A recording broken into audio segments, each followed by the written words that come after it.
Butterflies are like butterflies, they just both die in a couple of days. On page 110 of Stephen Fishbach's Escape, the executive producer character Jacob Malibu explicitly draws an analogy between reality television and the question mark butterfly.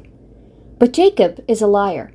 In Beck's words, he was a demon, the best producer in history, able to shapeshift his every expression and word to trigger the exact responses he wanted.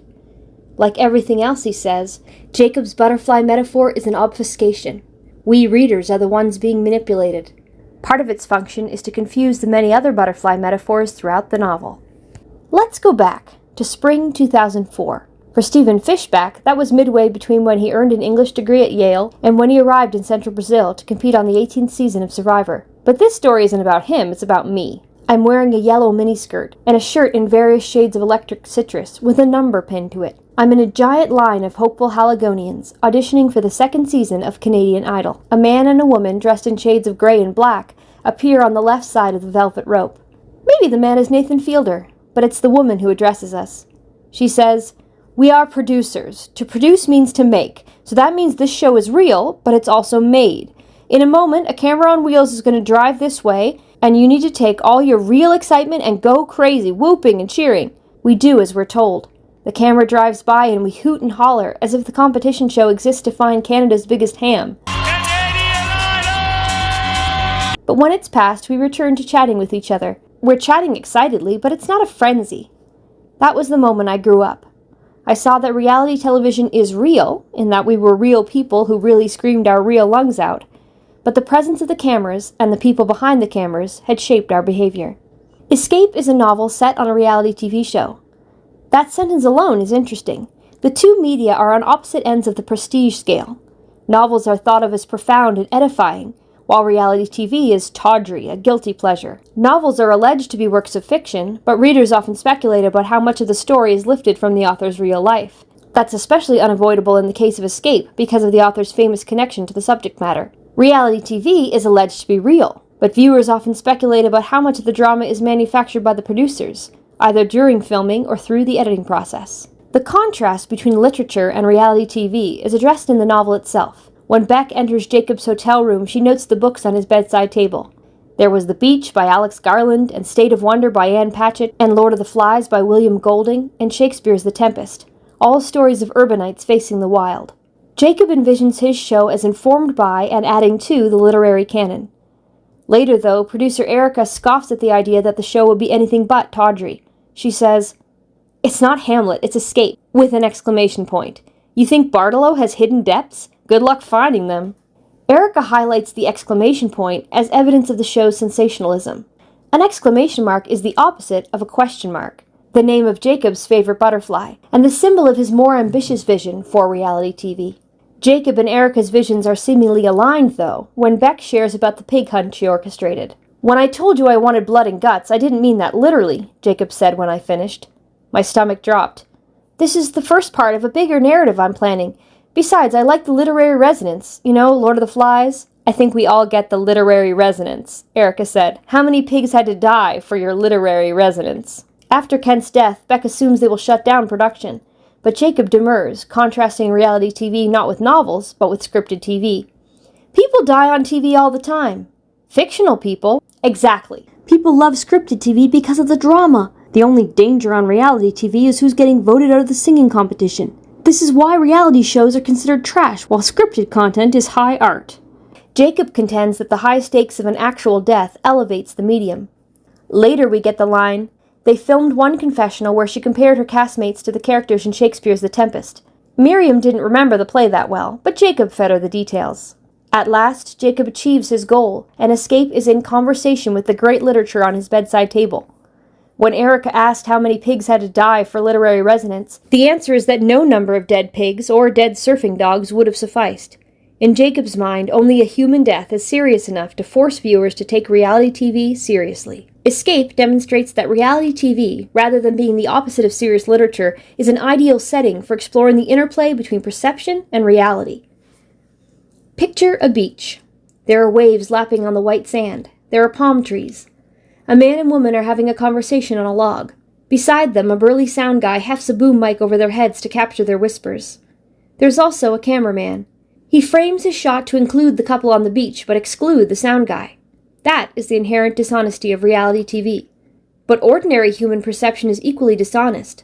Like cameramen, all people focus on certain elements of a scene and ignore the rest.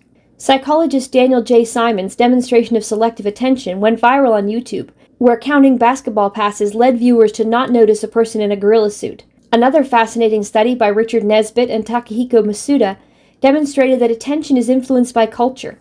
Nesbitt and Masuda asked Japanese and American subjects to dictate what they saw watching an animated fish tank. The Japanese subjects spent more time describing the water, the plants, the rocks, and all of the fish, while the American subjects spent more time describing the actions of the largest and most active fish.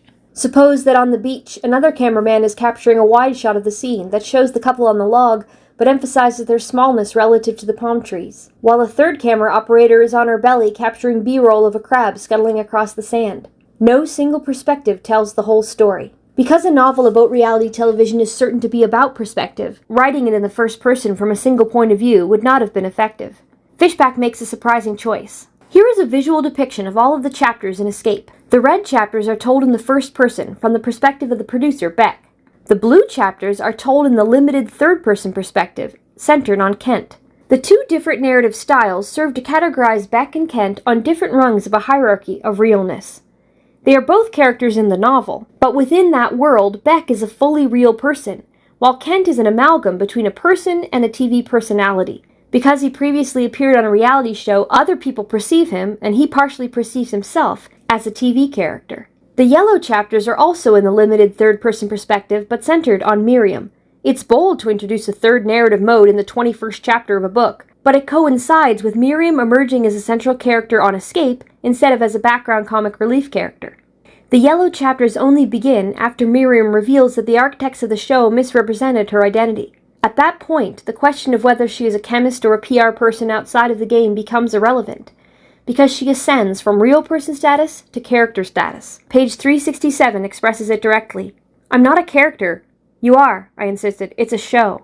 As well as being told from three perspectives, the novel is divided into 3 acts. The titles of the acts form a comic triple, a structure where the third element in a list subverts the expectations set up by the previous 2, usually to humorous effect.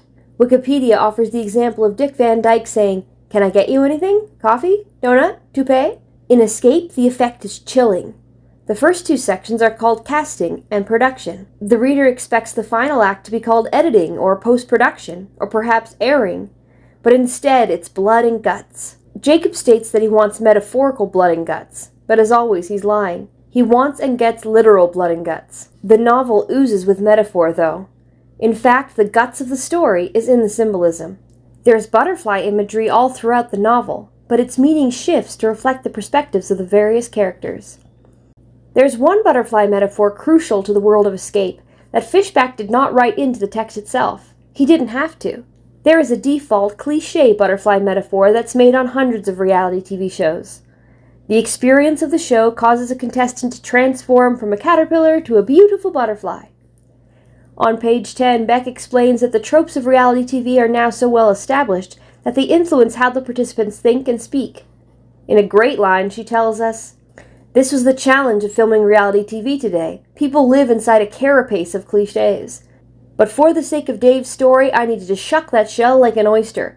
Let the camera slurp up his salty, sweet humanity." Miriam participates in Escape because of the personal transformation narratives she's seen on television. Under the influence of the lip-loosening tea, she says, "You watch these jungle shows and everyone is always having these great revelations. I'm quitting my finance job to bake cupcakes. I thought my own experience would be just as profound." Miriam doesn't explicitly describe the personal growth arc she desires in butterfly terminology. A finance worker sprouts wings and flies and becomes a cupcake baker. But she may as well have. Beck envisions Miriam getting a personal transformation edit on the television show. But crucially, she never says to herself that she's going to help Miriam grow from a caterpillar into a butterfly. Rather, she is talking about Miriam when she says, "Polygonia interrogatianus," the question mark. On the dorsal side, vivid orange. On the ventral side, a dead leaf. I didn't have to warp reality. I only needed to flip its wings. In Beck's vision, the television show will initially show Miriam as a dead leaf, and will later show her as a beautiful butterfly. But it's not that she will actually change, only that a different side of her will be shown. This is a crucial distinction. It's worth asking whether the personal growth stories told on reality TV are cases of genuine transformation from caterpillar to butterfly, or cases of apparent transformation achieved by showing different sides.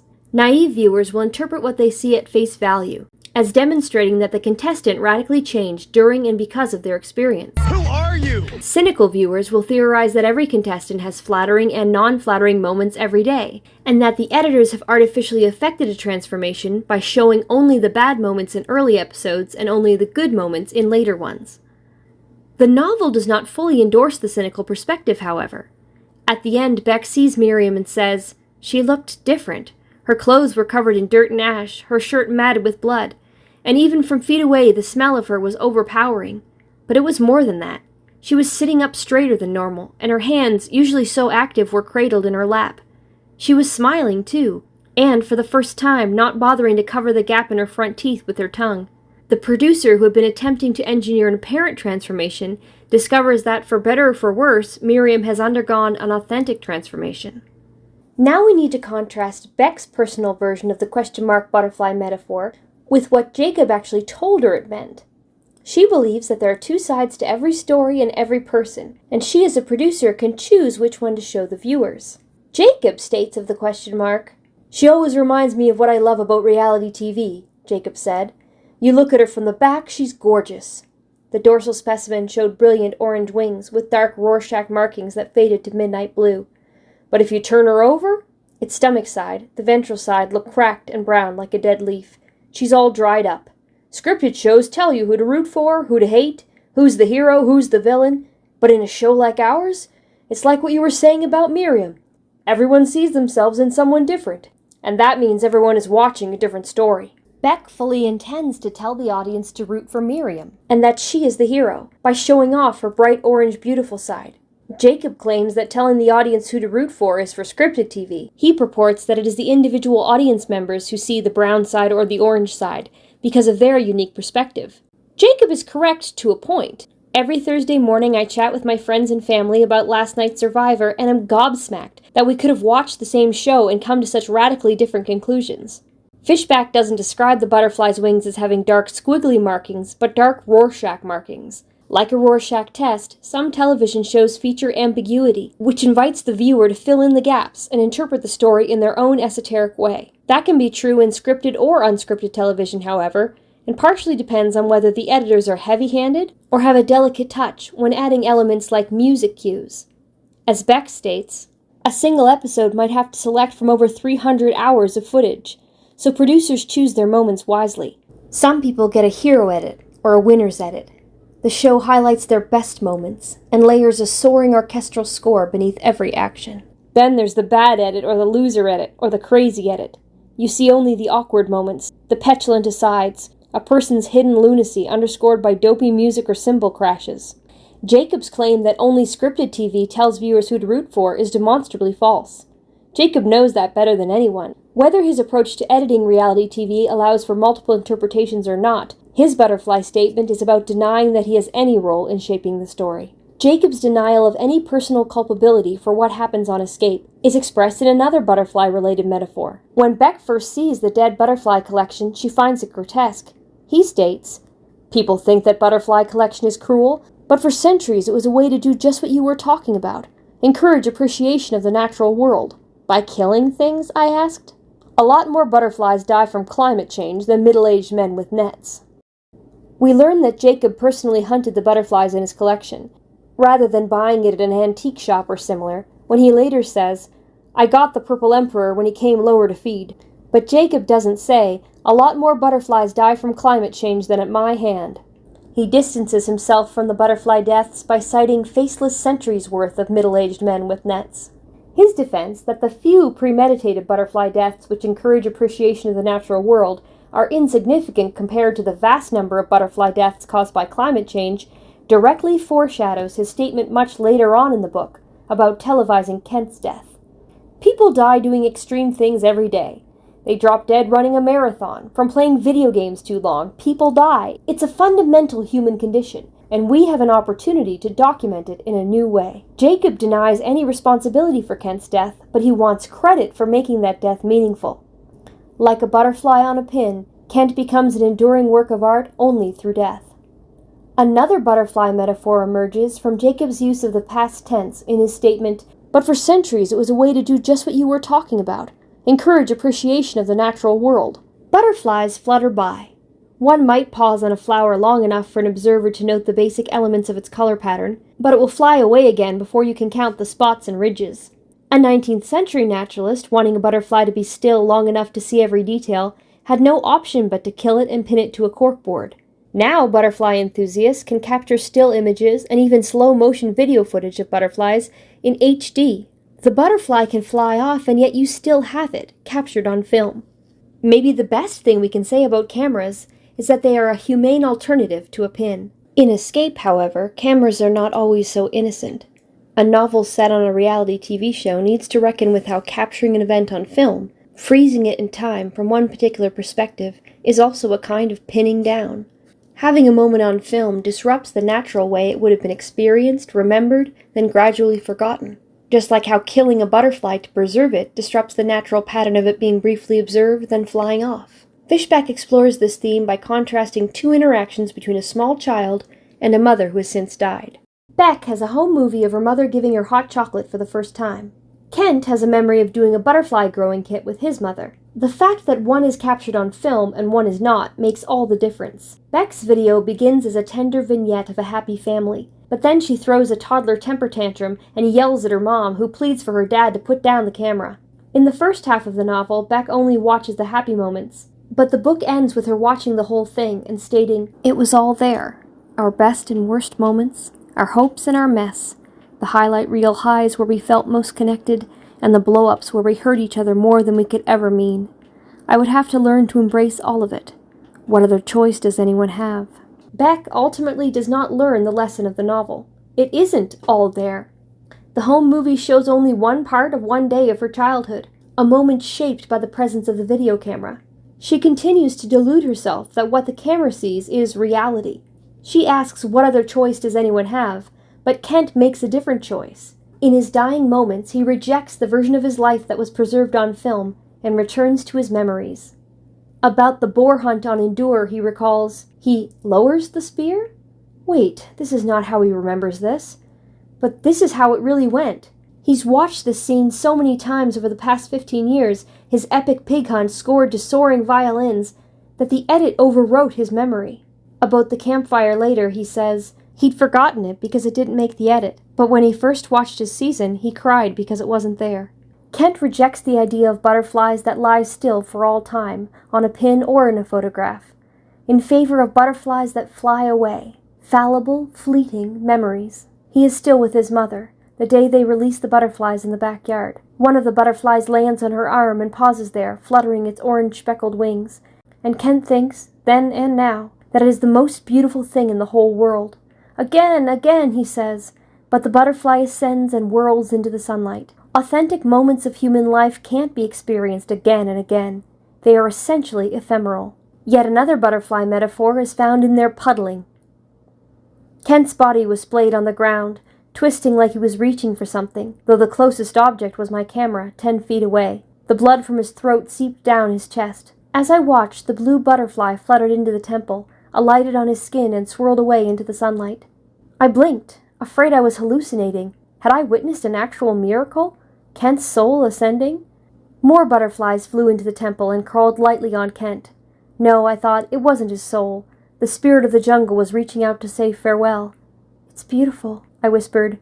"They're puddling," Jacob said. "Puddling?" "They're feeding on his salt." I staggered over to Kent and waved my arms, scattering the butterflies and almost collapsing on top of him.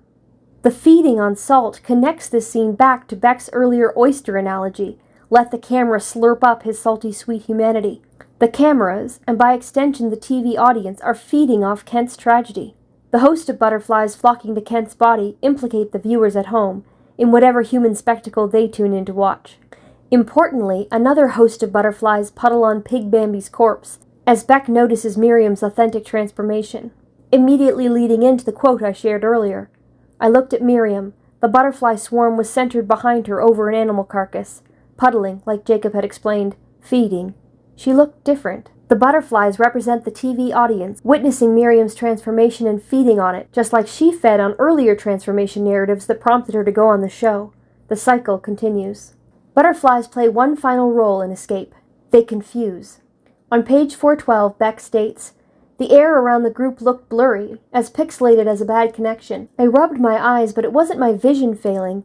The glade was clouded with thousands of butterflies, so many that they clotted the sky. The beating of their wings was making that mysterious sound, like the rustling of a million sheets of paper. And the climactic scene plays out like this. I'm getting off this island, and I'm taking the cards with me. I looked around at the rest of the crew, but no one would make eye contact. The butterflies were everywhere, batting against my cheek, making it hard to focus. If you're innocent, why are you so desperate to keep them? They're footage for the show we're making." No. You always have such reasonable explanations." I was crying now. "And why did you warn me to stay away from the heart of the jungle?" "Very bad bugs," Millian said. "Bad bugs?" "Mosquitoes, cicadas." Jacob waved his hand in front of his face. "Butterflies." "You warned me away because of the butterflies? I find that—" "And snakes," Millian said. "There are venomous snakes out here." How would Beck have finished her sentence if she weren't interrupted? "You warned me away because of the butterflies? I find that unlikely, absurd, unbelievable." The butterflies are no physical threat to Beck, but there are so many of them that they're unsettling. As we try to make sense of our lives, we are like reality TV producers faced with hundreds of hours of footage. We look for the important moments and the narrative through lines to try to impose a satisfying order on the chaos. But the chaos is fundamental. Reality is as dizzying as a swarm of butterflies, and we live in the heart of the jungle. Other lies are like butterflies, they just both die in a couple of days.